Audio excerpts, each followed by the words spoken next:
கர்த்தருடைய பரிசுத்த நாமத்திற்கு மகிமை உண்டாகட்டும். சங்கீதம் 115 அதிகாரம் 5 சொல்கின்றது, வானத்தையும் பூமியும் படைத்த கர்த்தராலே நீங்கள் ஆசீர்வதிக்கப்பட்டவர்கள் என்று நாம் பார்க்கின்றோம்.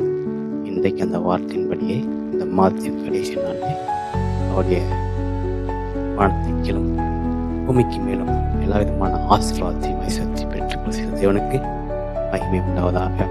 நீங்கள் ஆசைக்கப்பட்டவர்கள், உங்கள் பிள்ளைகள் ஆசைப்படுவார்கள். உங்களுடைய வாழ்க்கையிலே காணப்படுகின்ற பாடுகள், இனங்கள், இக்கட்டுகள் எல்லாவற்றையும் நீங்கள் ஆசீர்வாதத்தை காண்பீர்கள். ஒருபோதும் நீங்கள் சோர்த்து போக வேண்டாம்.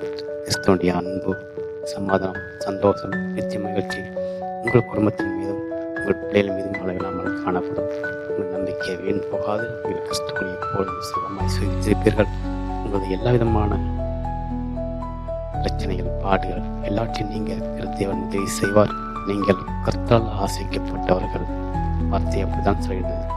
வானத்தையும் பூமியும் உண்டாக்கின கர்த்தரை நீங்கள் ஆசைப்பட்டு சொல்லி என்றால் நம்மை ஆசீர்வதிக்கவே தேவன் என்று மீண்டார் என்பதை நீங்கள் விசுவாசிங்கள், நம்புங்கள், அதை உறுதியாய் பற்றிக் கொள்ளுங்கள்.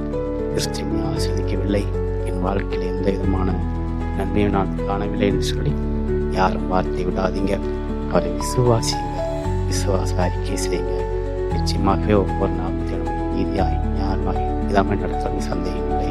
அவருடைய நம்பிக்கை நீங்கள் தடுத்திருங்கள். உங்களுடைய வாழ்க்கையிலே எல்லா ஆசீர்வாதங்களும் வந்து சேரும். உங்கள் குடும்பம், உங்கள் உறவுகள், உங்களுடைய தொழில்கள், வியாபாரங்கள் எல்லாவற்றையும் உங்களுடைய ஆசீர்வாதம் அளவில்லாமல் காணப்படும்.